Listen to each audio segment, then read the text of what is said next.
Let's get to it because cancel culture is a topic we have on the show quite a bit, yes. Right? Well, we got some more for you. We have a question. When does cancel culture go too far? And should people be held accountable for past actions or associations? That's the big conversation today because there are a couple of stories about people being canceled. So just this morning, it's been reported that Chris Harrison is officially breaking up with Bachelor Nation. We're going to talk all about this a little later in the show, so stay tuned for that story. But right now, let's talk about actress Ellie Kemper. You might know her, of course, from The Office or Unbreakable Kimmy Schmidt.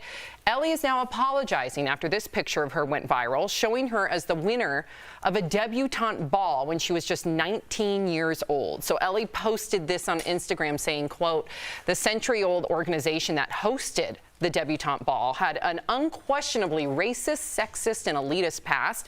I was not aware of this history at the time, but ignorance is no excuse. I want to apologize to the people I've disappointed, and I promise that moving forward, I will listen, continue to educate myself, and use my privilege in support of the better society I think we're capable of becoming."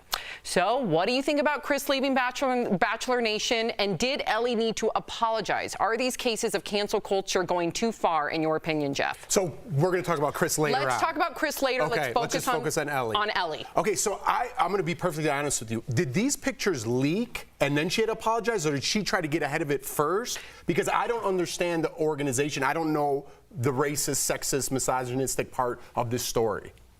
But you don't know about the organization. I don't know about the organization, right? So what is the organization? What are we? She's talking about the organization that sponsored this pageant, basically. And it's very interesting that this is happening on the same day that Chris Harrison is officially stepping down from The Bachelor, Bachelorette, and I know we'll talk about that later, but you look at that in comparison to the response from Rachel Kirkconnell, who was the selected Bachelorette from last season.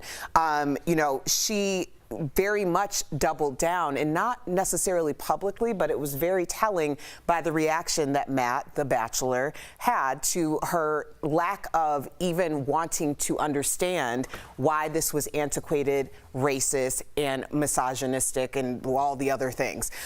So the fact that she's coming forward, that's really what you have to do. If you feel like you've done something, and we've all done things in our past, it's just a matter of time for some of us, but we've all done things, and if you really feel like you've changed and you've evolved, then you say, hey, listen, I am not the version of that person. I understand why these things are wrong, and I am going to make sure that other people understand from this point forward. I am sorry. So given that she's done that, do you feel, I'm still a little confused. Okay. I want to go back because now what you're saying is if I played Little League Baseball and the president was racist, I have to go back and figure that out in some sort of way? I think this is a little different than that.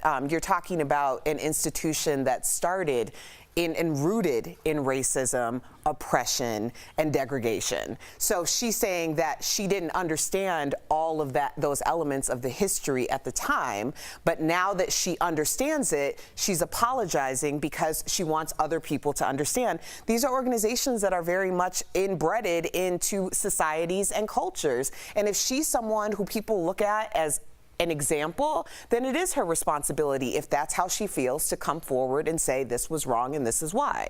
Here's my thing. I don't mean to keep doing this, but if you're brought up in a certain part of the country or a certain area, those things are going to be ingrained in the culture. You can't control that as a little child. And if you're part of a pageant, and then you're in that not realizing that at 19 years old, why would you have to apologize for that? Well, I think as a pageant or someone who is actually has won a pageant, then you're also promoting a platform. So you're not just a participant, you're also very much an ambassador.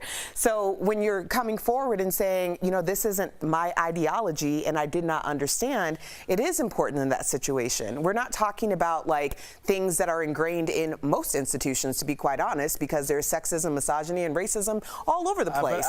I'll say this, because I see where both of you guys are coming from, but I think we need to remember that when you apologize for anything, a lot of people say, remember we talked about recipes and like changing Auntie's recipe a little bit to make it more healthy?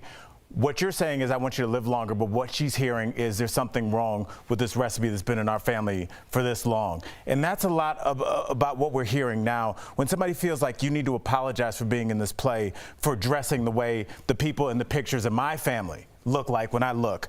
That's where I think we're getting the pushback. I don't think they necessarily care about the play. I don't think they care about the pageant at all. What they're saying is, why is who I identify with something I need to apologize for? And I think once we can have that conversation, just like we can have that conversation with Auntie about why we need to use, we can't use lard anymore. We need to switch it on up to something else. I think we can move forward. But when people feel attacked, they're not going to move. Yeah, I agree with that. I totally agree with that. You just have a problem with like a teenager who's in a household who's just following. I don't have a problem with it. That's not the right way to say that. That's not the right way. I'm trying to take your side. Absolutely. But yes. we have to be very careful about this and the words that we use. No, you're right. I think where you're coming from, and this is where I wrestle with, even though I agree with both of you, because as an adult, if you're 19 years old, you can fight for your country. You should know better. However, there are caveats to your point where if you're a teenager, you're growing up in this bubble, right? And then essentially, it's your parents' responsibility to educate you, or your school system, which we all know is whitewashed, right? A lot of these textbooks do not paint the picture. They probably don't even tell you what the history of debutante balls are and how they're rooted in white supremacy. So I agree with you. At 19 years old, is it more her parents' responsibility, the school's responsibility, her responsibility, and should she have to apologize? But now that she knows that it was rooted in white supremacy, as an adult, can she look back and say, oh, this makes me cringe. I'm so sorry. I wish I would have known more. And I think both can be true. I think that's exactly true. It's also important that she took the responsibility. Yes. My first thought was, that wasn't her. Right. Like, that was likely where she grew up. That was likely her Product of her parents. environment, yes. But she decided not to bring that up. It's almost like you make a mistake and you happen to be drinking. You're like, I was drunk. Well, no, just own up to the mistake. Yeah. It's a mistake. Such an important conversation. Yes. I'm so glad that we were able to fully hash it out, because I know a lot of you are just quick to say cancel her or don't cancel her when there's a lot of nuance. We'll be right back.